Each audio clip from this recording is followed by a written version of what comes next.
It was tough for us, but we made it. The most crazy thing was the food.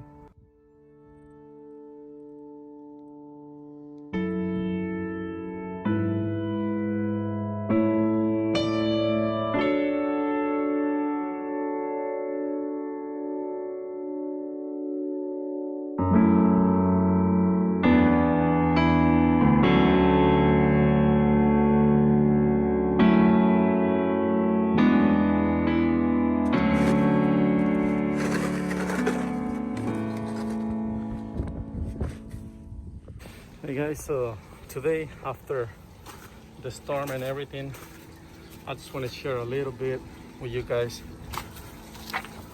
about my apartments properties. I'm not gonna be able to check all of the properties because there are so many, so I'm gonna go ahead and check my priority, which is those with obstacles where people walk, and for example like these tree ponds. Take a look at these photos. Some of the properties that I found, they have issues, so people were not able to walk. And take a look.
As you can see on those photos, it is crazy, right? Especially for people who needs to walk into the properties. I make my best basically to come to these properties. There's people walking by already to those areas where no one was able to walk, and I made my best basically coming by and making a path for them. As you can see, there's people walking by and making a path for these people to walk through the area and be able to not be on risk, because also those tree palms, they had some thorns and stuff like that, so those are dangerous, super dangerous. So I'm planning to be up Monday. It is Saturday. I'm planning to be up Monday and Tuesday, probably Wednesday, getting everything off the properties. What I basically done right now, I cut the bamboos, the branches. I pull out the branches from the properties, put it on the side. There's not going to be people walking by. I'm going to send some photos to the owner. The owner hasn't told me anything like, Jose, go over there, check the properties. No, he knows already. I am always on the top, so I'm not afraid to not get paid. He always pay. So with that being said,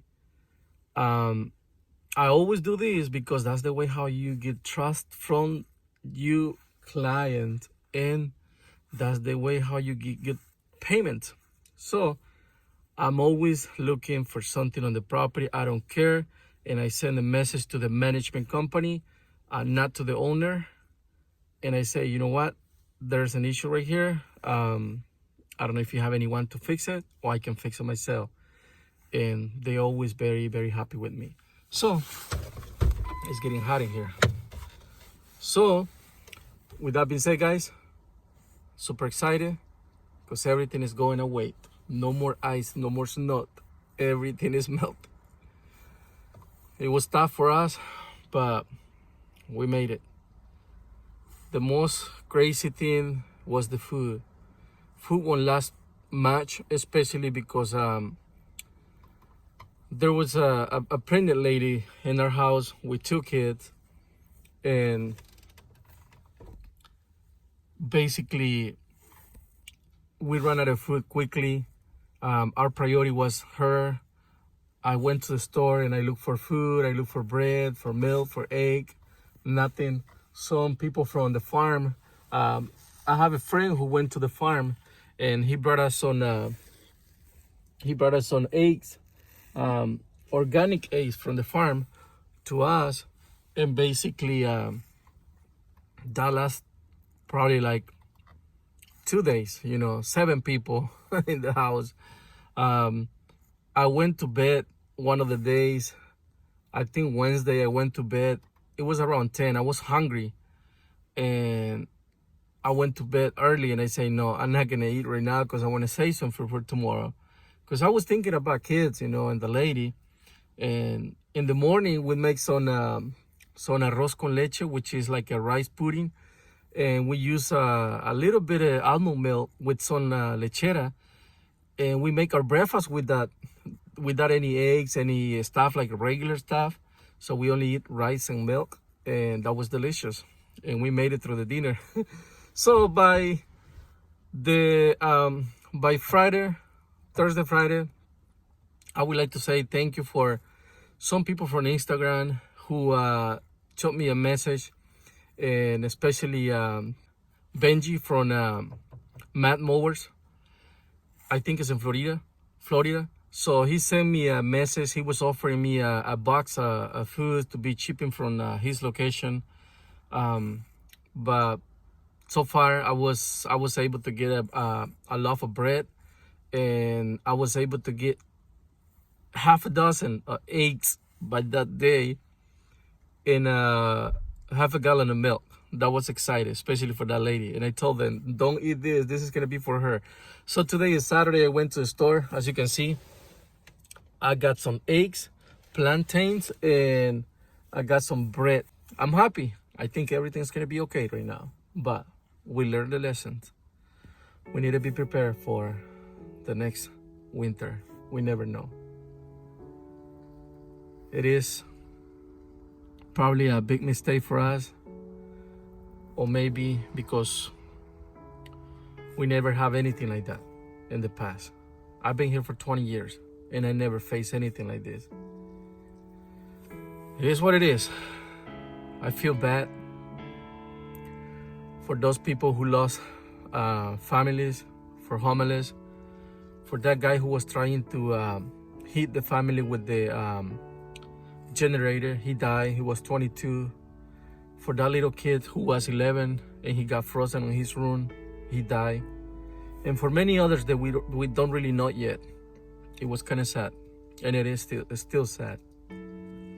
Because in my house, there were no gas, no water, so no heater, just power. Power would stay with us for all the 5, 6, 7 days.